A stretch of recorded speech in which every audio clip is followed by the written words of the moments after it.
According to the Schlieffen Plan, it would take Russia 42 days to fully mobilize, and then to the surprise of Germany, they were ready in only 17, and they were already on the German border by the 17th of August. The Russians were able to mobilize so quickly because Tsar Nicholas had sent 2 Russian armies premature to the actual invasion of East Prussia.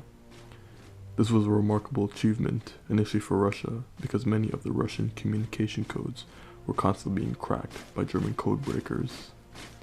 This would cause the Russian army to openly broadcast their communications, hoping that the Germans wouldn't discover them.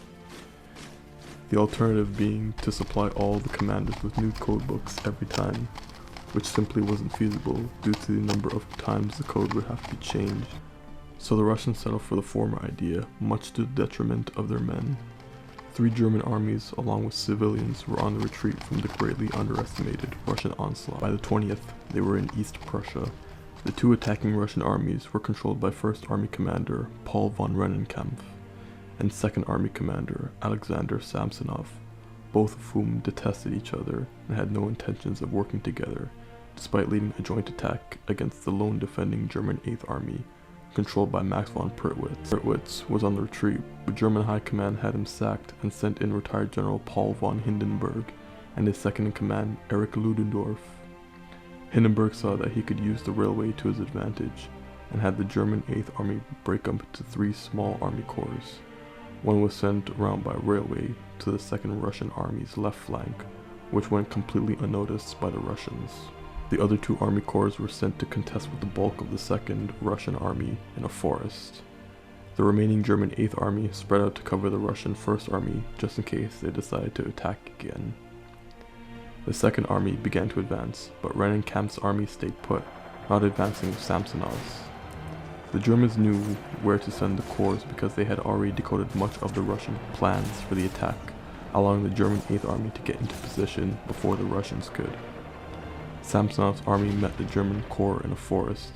Despite some early success due to the superior numbers, the Russian 2nd Army began to fall into disarray, as a combination of superior artillery and cavalry, coupled with the fact that the German army was better supplied, the tide began to quickly turn in favor of the Germans. As Russian casualties began to mount, the corps that slipped by via railway cut through the 2nd Army's advance, and the other 2 corps encircled the cut-off 2nd Russian Army, leading to their complete surrender. Over 300,000 of Samsonov's men were captured, wounded, or killed, and Samsonov, drenched in utter failure, would often repeat to himself out loud, "The Tsar trusted me, how can I face him after such a disaster?" He then went into a forest alone and shot himself. The Germans knew that Samsonov and Rennenkampf were rivals because the Deputy Chief of Staff of the German 8th Army was Max Hoffmann, who was an observer during the Russo-Japanese War of 1904. There, both men were commanding and blamed each other for the loss of a battle which would eventually lead to blows. However, contradictory reports state that Rennenkampf was injured after the battle, and such an argument couldn't have taken place.